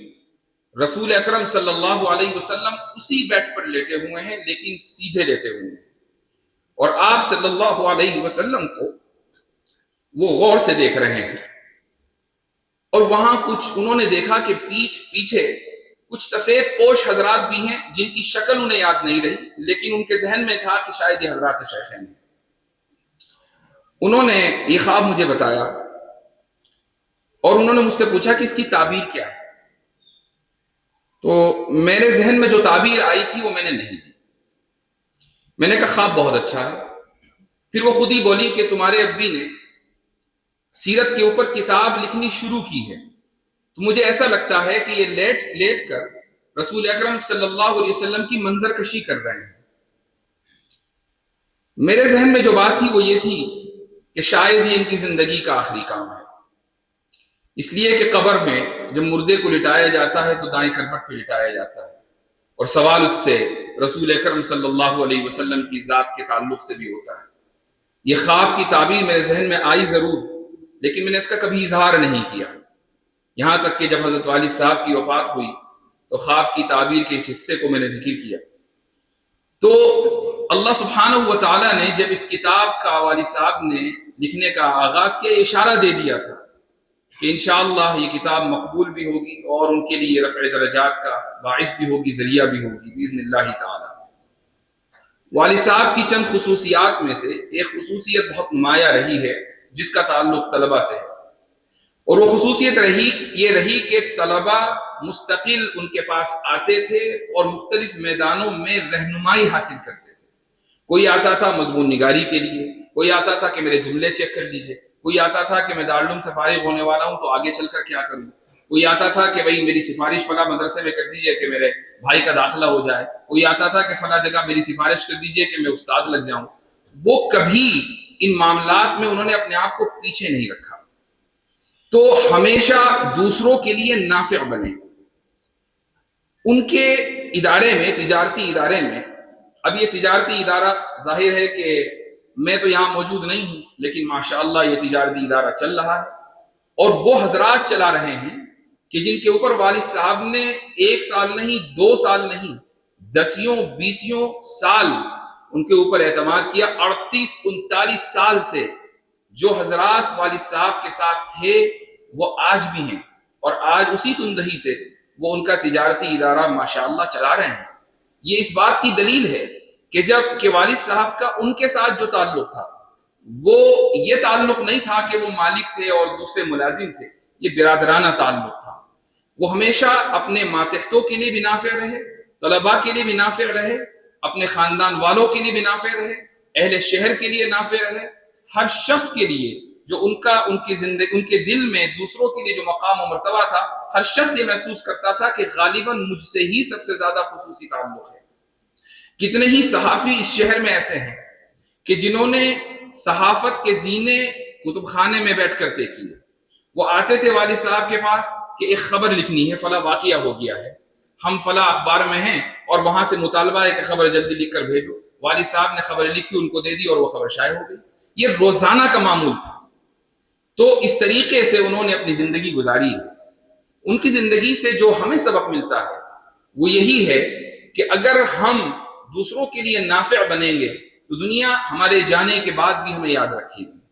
ہمارے لیے جو سبق ہے ان کی زندگی سے وہ یہ ہے، خصوصاً طلباء کے لیے، کہ اگر آپ کی استعداد مضبوط ہے اور آپ نے اپنا ایک میدان طے کیا ہوا ہے کہ مجھے اس میدان میں محنت کرنی ہے، اس میدان میں آگے بڑھنا ہے، وہ چاہے تحریر کا میدان ہو کہ تقریر کا میدان ہو، وہ کسی بھی موضوع سے متعلق ہو، اور آپ اس پر محنت کرتے رہیں، اسی پر مطالعہ کرتے رہیں، اسی پر لکھتے رہیں، یہی کام آپ کی زندگی کا اوڑھنا بچھونا ہو، تو پھر ایسا ہی ہوگا جیسے والد صاحب کے ساتھ ہوا کہ انہوں نے اپنی زندگی کا اوڑھنا بچھونا تحریر کو بنایا ہوا تھا۔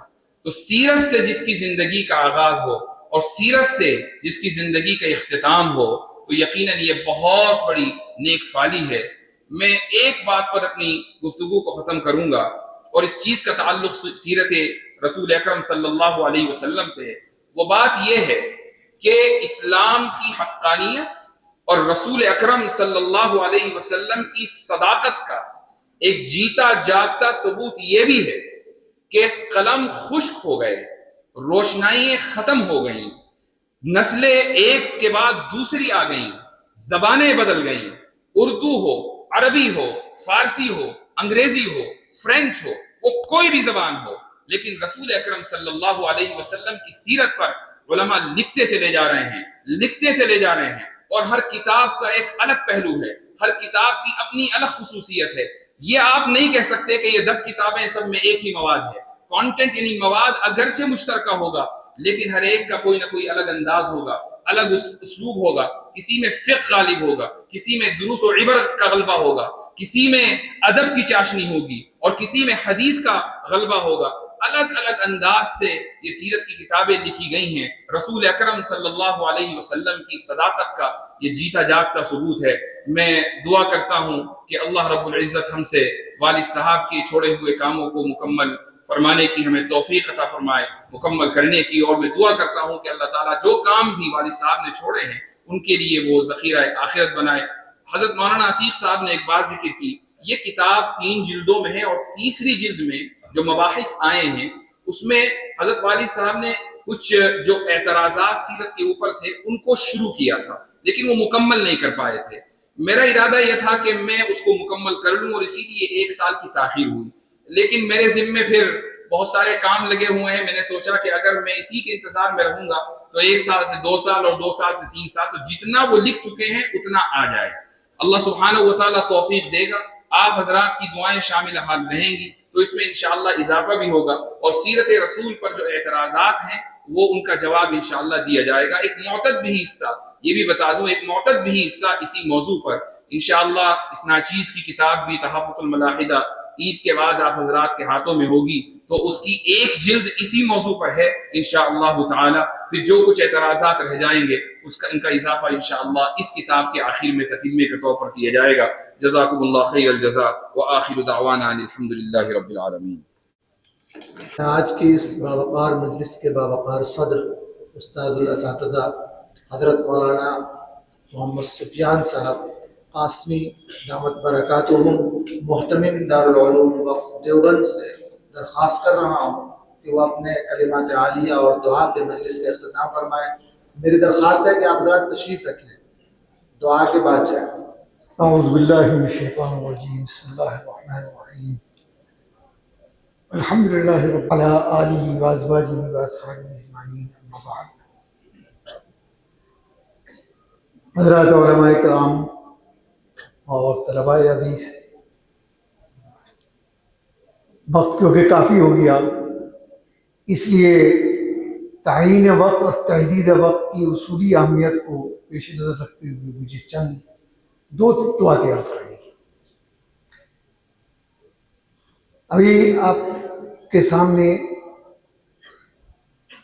برادر گرامی قدر حضرت مولانا ندیم الواجدی صاحب رحمہ اللہ کے حیات و خدمات کے مختلف پہلو آپ کے سامنے آئے، اور آج یہ باوقار تقریب کا انعقاد اس حوالے سے کہ حضرت مولانا رحمہ اللہ کی آخری کتاب سیرت رسول کا اجرا ہے. اس حوالے سے سب سے پہلے میں عزیز مکرم جناب مولانا مفتی یاسر ندیم صاحب حفظ اللہ کے تبریک و تہنیت پیش کرتا ہوں کہ ایک بہت بڑا کام منصع شہود پر آیا،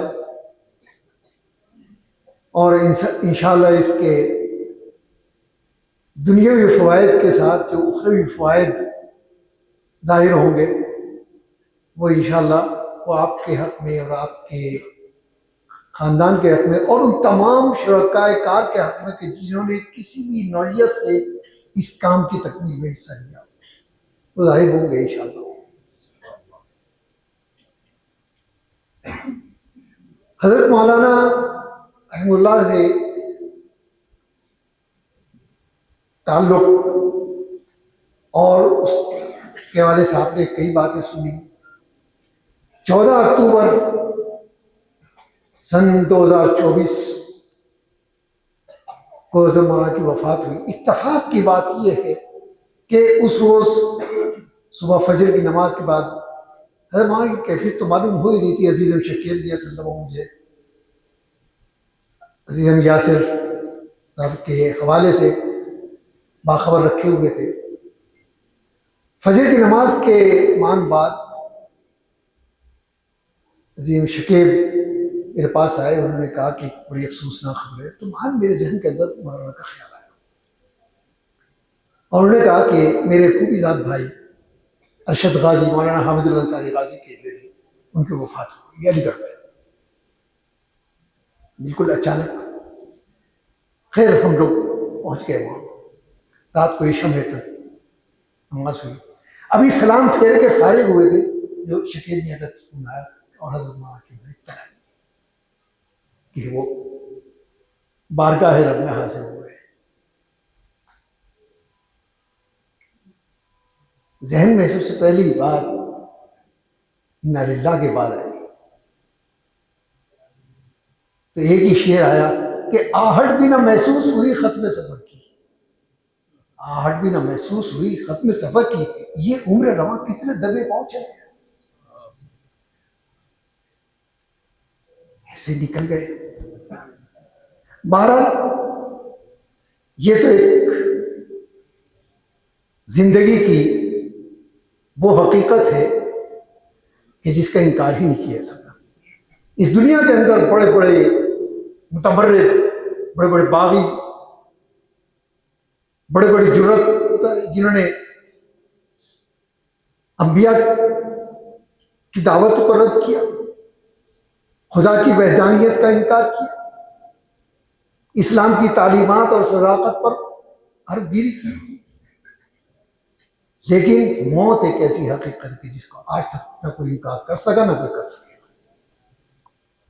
جانا سبھی کو ہے. بہرحال یہ تو ایک تنقیدی بات تھی. اصل بات جو مجھے عرض کرنی تھی کہ آپ نے مختلف اہل علم کی گفتگو کے اندر سنو مولانا کے متنوع مزاج، ان کے مزاج کے اندر تنوع دور طالب علم سے تھا، کیونکہ طویل وقت ہمارا ساتھ گزرا ہے. وہ ہر چیز کے اندر ایک تنوع تلاش کرتے تھے اور وہ اس کو بیان بھی، چاہے وہ گفتگو ہو، تحریر ہو، تقریر ہو، اساتذہ سے بات ہو. میں نے یہ محسوس کیا کہ وہ تو میں ان سے ذکر بھی کیا کرتا تھا کہ ماں آپ کے مزاج میں اللہ نے اسلاف کی خوبیوں منتقل کی ہیں، کیونکہ ہمارے اکابر اور اسلاف کی من جملہ خوبیوں کے اندر ایک خوبی تھی کلم الناس علی قدر عقولہم، لوگوں سے ان کی سمجھ کے مطابق، ان کی عقل کے مطابق، ان کے فہم کے مطابق بات کرنا۔ میں نے کہا یہ ملکہ آپ کو حاصل ہوا ہے، کیونکہ ان کی مجلسوں کے انداز مختلف تھے۔ جب اساتذہ میں بیٹھتے تھے تو اس وقت گفتگو کا رنگ بالکل خالص عالمانہ، ہم عصر اور بے تکلف ساتھیوں میں بیٹھتے تھے تو گفتگو کا رنگ و آہنگ جو ہے وہ مختلف ہوتا تھا۔ کتب خانے میں وارثین و سارقین جو آتے تھے وہاں مختلف۔ تو میں نے ان سے اس مجھے انہوں نے کئی واقعات سنائے جس کو بیان کرنے کا وقت نہیں ہے۔ حضرت حکیم الامت رحمہ اللہ اور میرے جد محترم حضرت قائد طیب صاحب نفر اللہ مرقدہ، میں نے اس میں کہا کہ یہ مزاج جو ہے یہ شاید دارالعلوم کے مزاج کا ایک حصہ ہے، اور وجہ اس کی یہ ہے کہ بانی دارالعلوم دیوبند قاسم نانوتوی نفر اللہ مرقدہ کا بھی یہی انداز تھا کہ لوگوں سے ان کی عقل کے مطابق بات کرنا، بات جلدی سمجھ میں آ جاتی ہے۔ تو یہ واقعہ میں نے ان کو سنایا، بڑے غور سے، بڑی دلچسپی سے سنا۔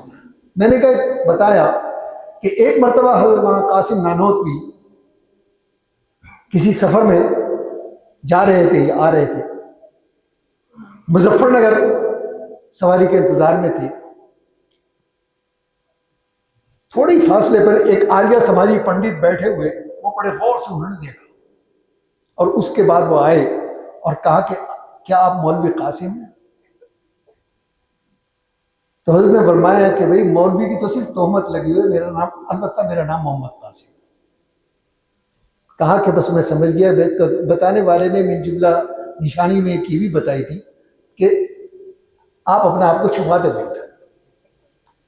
بہرحال میں آپ کے پاس آنے کا ارادہ کر رہا تھا، لیکن اوپر والے نے آپ کو یہاں بھیج دیا۔ میرا ایک سوال ہے، وہ کہا کہ بتائیے، اگر کچھ ذہن میں آئی تو میں عرض کروں گا۔ کہا کہ آپ لوگ یہ دعویٰ کرتے ہیں اپنے قرآن اور حدیث کے حوالے سے کہ اللہ تعالیٰ کے یہاں ایک لوح محفوظ ہے، اور اس لوح محفوظ کے اندر تمام کائنات ہی نہیں بلکہ عرش، جنت، جہنم، ساتوں آسمان، زمین، کائنات اور تمام مخلوقات، چاہے وہ ہوا میں ہو، فضا میں ہو، سمندر میں ہو، کسی بھی نوعیت کی ہو، کوئی ایک مخلوق ایسی نہیں ہے، یہاں تک کہ سمندر کی تہ میں اگر کوئی چیونٹی بھی چل رہی ہے تو اس کے بھی حالات لکھے ہوئے۔ کیا یہ صحیح ہے؟ یہ بالکل صحیح ہے، فی لوح محفوظ۔ کہا کہ گویا ہم اس کو ایک رجسٹر سمجھ لیں کہ وہ ایک رجسٹر ہے، اگر ہم اس کو، تو آخر اس کا سائز کتنا بڑا ہے کہ جس میں جنت، دوزخ، عرش، کرسی، کائنات، ہر چیز، مخلوقات، تمام چیزیں آ گئی، اور اگر اس کے صفحات کو بچھایا جائے تو یہ پوری کائنات جو ہے یہ اس کے لیے کم پڑ جائے گی۔ تو اب ظاہر ہے کہ وہ کیونکہ نہ قرآن کو مانتے تھے نہ حدیث کو، وہاں قرآن اور حدیث سے دلیل دینے کی ضرورت نہیں۔ انہوں نے سوال کیا اور پوچھا کہ پنڈت جی آپ کی عمر کتنی ہے؟ کہا کہ یہی کوئی 70-75 سال کی عمر ہے۔ فرمایا کہ اس میں بہت سارے واقعات پیش آئے ہوں گے کہ جی ہاں بہت سارے واقعات، ہر لمحہ انسان کے ساتھ واقعہ پیش آ رہا ہے، ہر سانس کے ساتھ ایک واقعہ ہے، ہزاروں لاکھوں واقعات پیش آئے۔ کہا کچھ یاد ہے؟ کہا کہ میری یادداشت بہت مضبوط ہے، تقریباً ابتدائی 7-8 سال چھوڑ کے باقی بہت سارے واقعات مجھے یاد ہیں۔ پوچھا کہ یہ واقعات آپ کو کہاں محفوظ ہیں؟ کہا کہ میرے دماغ میں۔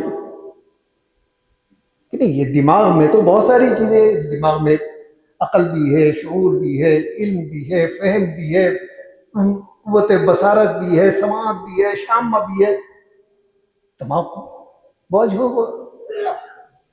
آپ بالضبط بتائیے کہ وہ یہ کس جگہ پر ہے. کہا کہ یہ تو مجھے معلوم نہیں. کہا کہ ہم بتا دیتے ہیں. میں کہ انسان کے دماغ کے پچھلے حصے کے اندر ایک تاریک ترین حصہ ہے.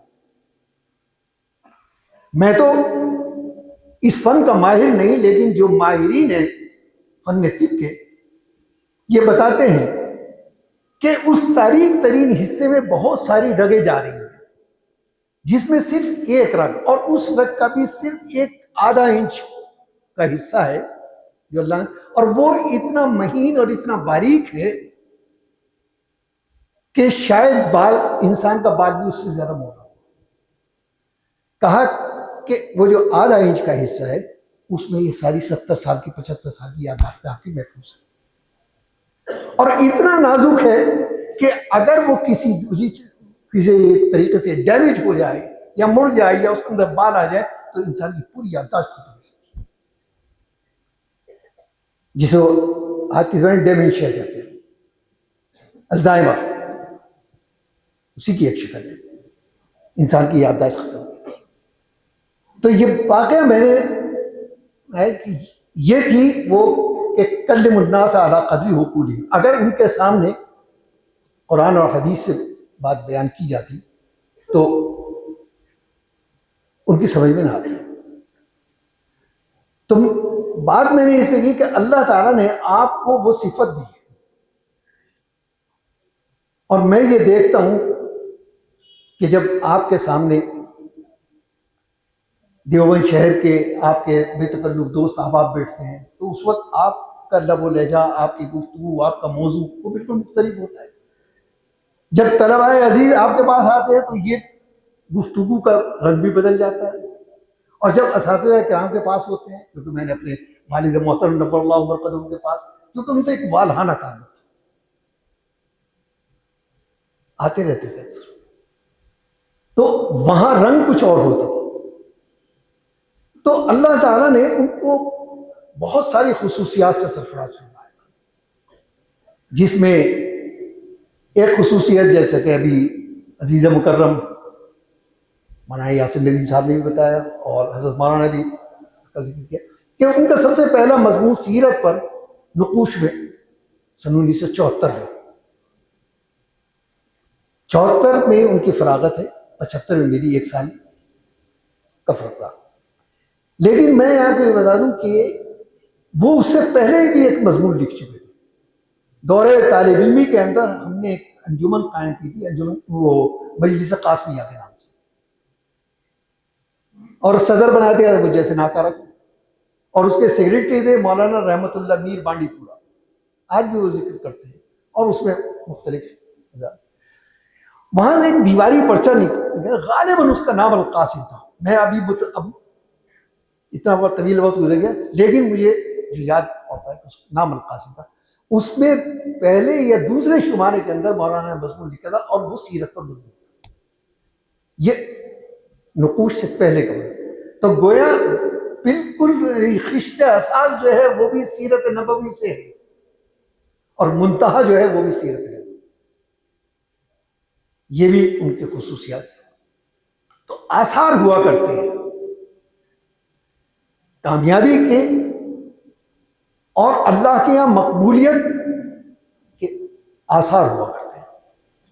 تو وہ آثار مختلف نوعیت سے ظاہر ہوتے تھے. بڑی نفیس شخصیت کے مالک تھے، اور دل کے بے حد صاف، معاصرانہ چشمکے بھی ہوتے. ایک مرتبہ کسی بات پر بحث ہو گئی، بات ناگواری تک پہنچ گئی، اس کے بعد تعلقات منقطع ہو گئے. اب سوال یہ کہ اس کا اظہار بھی ضروری ہے اور دل بھی نہیں مان رہا. تو یہ ہوتا تھا کہ ایک مرتبہ تقریب میں ملے تو ہمیشہ یہ ہوتا تھا کہ وہ یا تو وہ میرا انتظار کیا کرتے تھے یا میں ان کا انتظار کرتا تھا. تو جب حالانکہ ناراضگی کا دور چل رہا ہے لیکن کھانا اس وقت نہیں کھایا جب تک میں نہیں آ گیا. تو دو ایک مرتبہ جب یہ ہوا تو کہنے لگے مولانا کب تک چلے گی؟ میں نے کہا بس ابھی تک چلنی تھی وہ ختم ہو گئی, پھر اس کے بعد شیر و شکر ہو گیا. یہ ان کے مزاج کی سادگی اور مزاج. تو بہرحال اللہ تعالیٰ نے بہت ساری سوا اور ہمارے لیے بے حد لائق تشکر اور لائق مسرت بات یہ ہے کہ اللہ تعالیٰ نے وہ تمام صفات عزیز مکرم میں منتقل کی. اور آج عزیز احمد بن اسلم کی تقریر سن کے اندازہ ہوا کہ اب وہ تیسری نسل میں بلکہ پانچویں نسل میں وہ صفات منتقل ہو گئی. اور انشاءاللہ جیسا کہ ابھی عزیز مکرم نے بتایا کہ وہ کتاب کا اجرا اس لیے نہیں کیا کہ میری کتاب آگے ہو جائے اور ان کے پیچھے. یہ علم کا خاصہ ہے کہ آدمی اپنے اولاد کو اپنے سے آگے بڑھ کے دیکھتے ہوئے جو خوشی اور طمانینت اور آسودگی محسوس کرتا ہے. علم سیاست کا قاعدہ یہ کہ اگر صدر رشتوں میں بھی آگے بڑھا ہے تو ٹانگ پکڑ کے کھینچو, اور یہاں یہ کہ پیچھے ہو جاؤ تاکہ یہ آگے ان کے لیے راستہ ہو. یہ فرق ہے, اور وہ بھی خاص علم دین کے اندر. تو اللہ تعالیٰ بہت ساری صفات ہیں. بہرحال واقعات ہیں, یادیں ہیں, تذکرے ہیں, بہت ساری چیزیں ہیں. اتنا وقت ہے نہ اس کی گنجائش ہے نہ موضوع ہے. بہرحال مجھے میرے بڑوں نے حکم دیا کہ میں کچھ عرض کروں, تو یہ چند باتیں میں نے تعمیل حکم کے طور پر. ہم سب دعا کرتے ہیں کہ اللہ تعالیٰ حضرت مولانا رحمہ اللہ کے درجات میں ترقیات عطا فرمائے. اور یقین ہے, اور اسی طرح سے یقین ہے کہ جس طرح یہ یقین ہے کہ اس وقت رات ہو رہی ہے کہ انشاءاللہ بروز محشر نبی کریم علیہ السلام کی شفاعت و قربت حاصل ہے.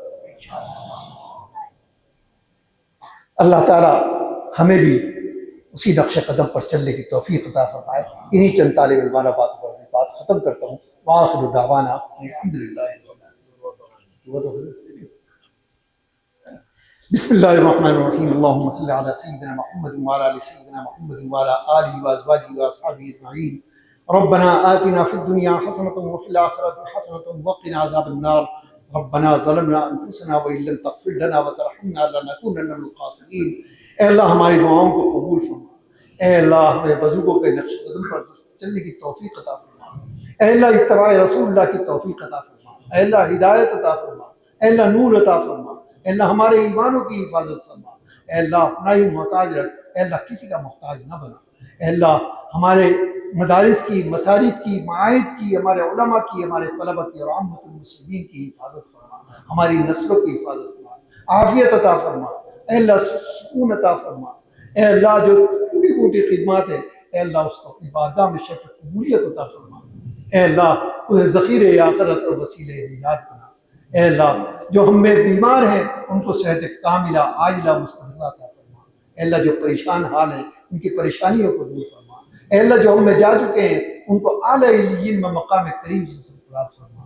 اے اللہ ہمیں بھی ہدایت عطا فرما, صراط مستقیم پر چلنے کی توفیق عطا فرما. ربنا تقبل منا انک انت السمیع العلیم. سبحان ربک رب العزة